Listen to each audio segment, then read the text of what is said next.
ബംഗ്ലാദേശിന്റെ സാമ്പത്തിക ഭാവിയെ തന്നെ മാറ്റിമറിക്കാൻ പോകുന്ന ഒരു മാസ് ഡീൽ ഇപ്പോൾ പുറത്തു വന്നിരിക്കുകയാണ്. ഫെബ്രുവരി 9-ന് ബംഗ്ലാദേശും അമേരിക്കയും ഒപ്പിട്ട ആ പുതിയ വ്യാപാര കരാർ കേൾക്കുമ്പോൾ വലിയ ലാഭമായി തോന്നാം. പക്ഷേ ഈ തിളക്കത്തിന് പിന്നിൽ ഒളിഞ്ഞിരിക്കുന്ന ചില ഞെട്ടിക്കുന്ന യാഥാർത്ഥ്യങ്ങളുണ്ട്. കേവലം ഒരു ബിസിനസ് ഡീൽ എന്നതിലുപരി ബംഗ്ലാദേശിന്റെ ഭാവി നിർണ്ണയിക്കുന്ന ഒരു വലിയ ഗെയിം പ്ലാൻ ആണിത്. ഇതിൽ വലിയ ലാഭമുണ്ടെന്ന് സർക്കാർ അവകാശപ്പെടുമ്പോഴും ഇതൊരു വലിയ കെണിയാണെന്ന് സാമ്പത്തിക വിദഗ്ധർ മുന്നറിയിപ്പ് നൽകുന്നു. എന്താണ് ഇതിന്റെ പിന്നിലെ കളി? വസ്ത്രവ്യാപാര മേഖലയിൽ വലിയ ഇളവ് ലഭിക്കുമെന്ന് കരുതിയ ബംഗ്ലാദേശിന് ശരിക്കും ലഭിച്ചത് എന്താണ്? ഇതിലൂടെ ബംഗ്ലാദേശ് ഒരു സാമ്പത്തിക കടക്കെണിയിലേക്ക് നീങ്ങുകയാണോ? നോക്കാം. ഈ കരാറിനെ കുറിച്ച് പറയുന്നതിന് മുൻപ് നമുക്ക് ഇവരുടെ പഴയ ചരിത്രം ഒന്ന് നോക്കാം. 1972-ൽ നയതന്ത്ര ബന്ധം തുടങ്ങിയത് മുതൽ അമേരിക്ക ബംഗ്ലാദേശിന്റെ ഏറ്റവും വലിയ ട്രേഡിംഗ് പാർട്ണറാണ്. ബംഗ്ലാദേശിന്റെ റെഡിമെയ്ഡ് ഗാർമെന്റ്സിന് ഏറ്റവും വലിയ വിപണിയും അമേരിക്ക തന്നെ. പക്ഷേ കഴിഞ്ഞ കുറച്ചു കാലങ്ങളായി ഇവരുടെ ബന്ധം അത്ര സ്മൂത്ത് അല്ല. 2013-ലെ റാണ പ്ലാസ ദുരന്തത്തിന് ശേഷം ലേബർ റൈറ്റ്സ് ചൂണ്ടിക്കാട്ടി അമേരിക്ക ബംഗ്ലാദേശിന് നൽകിയിരുന്ന GSP ആനുകൂല്യങ്ങൾ റദ്ദാക്കിയിരുന്നു.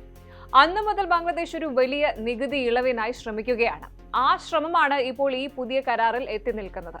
ഇനി നമുക്ക് ആ ആകർഷകമായ ഓഫർ നോക്കാം.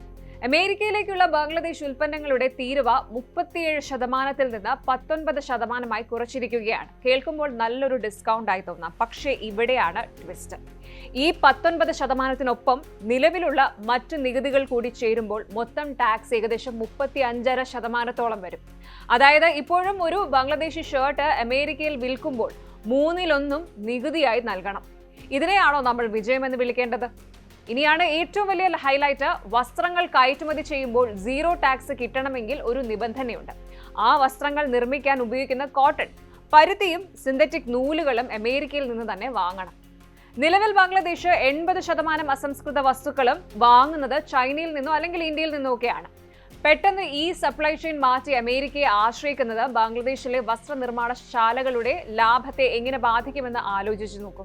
ഇതിനെ നമുക്കൊരു ഇൻഡയറക്റ്റ് ഫോഴ്സ് ഷോപ്പിംഗ് എന്ന് വിളിക്കാം. ഇത് ബംഗ്ലാദേശിലെ വസ്ത്ര നിർമ്മാതാക്കളുടെ നിർമ്മാണ ചെലവ് വല്ലാതെ വർദ്ധിപ്പിക്കും. ഇത് മാത്രമല്ല, ഈ ഡീലിൽ ഇനിയും ഹൈലൈറ്റുകളുണ്ട്. എക്സ്പോർട്ടിൽ കിട്ടിയ ചെറിയ ഇളവിനായി ബംഗ്ലാദേശ് നൽകേണ്ടി വന്ന വില വളരെ വലുതാണ്. അടുത്ത 15 വർഷത്തിനുള്ളിൽ $15 ബില്യൺ ഊർജ്ജ ഉൽപ്പന്നങ്ങൾ, എനർജി പ്രോഡക്ട്സ് അമേരിക്കയിൽ നിന്ന് വാങ്ങണം.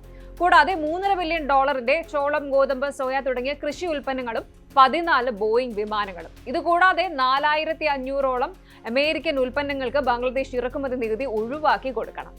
ഒന്ന് ആലോചിച്ചു നോക്കൂ.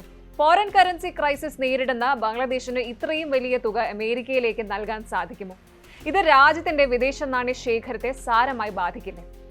ചുരുക്കത്തിൽ അമേരിക്കയിൽ നിന്ന് വലിയ ലാഭത്തിൽ സാധനങ്ങൾ ബംഗ്ലാദേശിലേക്ക് ഒഴുകും. പക്ഷെ ബംഗ്ലാദേശിലെ പാവം കർഷകരും ചെറുകിട വ്യവസായികളും എന്തു ചെയ്യും? അവർക്ക് ഈ കുറഞ്ഞ വിലയിലുള്ള അമേരിക്കൻ ഉൽപ്പന്നങ്ങളോട് മത്സരിക്കാൻ പറ്റും.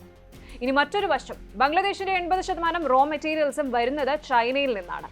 ഈ പുതിയ കരാർ ചൈനയുമായുള്ള ബംഗ്ലാദേശിന്റെ ബന്ധത്തെ ഉലയ്ക്കും. അമേരിക്കൻ സുരക്ഷാ മാനദണ്ഡങ്ങളും IT നയങ്ങളും സ്വീകരിക്കാൻ ബംഗ്ലാദേശ് തയ്യാറായതോടെ ചൈന +1 പോളിസിയിൽ ബംഗ്ലാദേശിനെ അമേരിക്കയുടെ ഒരു ഉപഗ്രഹ രാജ്യമാക്കി മാറ്റാനുള്ള ശ്രമമാണ് ഇവിടെ നടക്കുന്നത്. ഇത് ബംഗ്ലാദേശിന്റെ സാമ്പത്തിക പരമാധികാരത്തെ ചോദ്യം ചെയ്യുന്ന ഒന്നാണ്.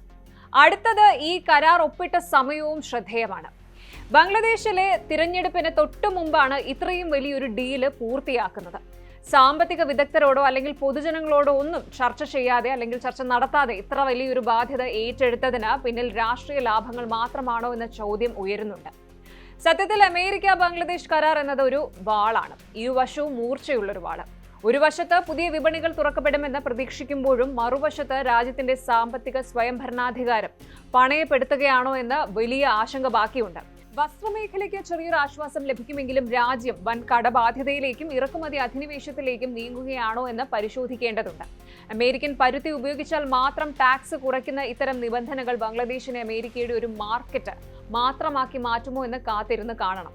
തിരഞ്ഞെടുപ്പിന് തൊട്ടുമുമ്പ് ഇത്ര തിരക്കിട്ട് ഈ ഡീൽ ഒപ്പിട്ട സർക്കാരിന്റെ നീക്കം വലിയ രാഷ്ട്രീയ വിവാദങ്ങൾക്കും വഴി തുറക്കുമെന്ന് ഉറപ്പാണ്.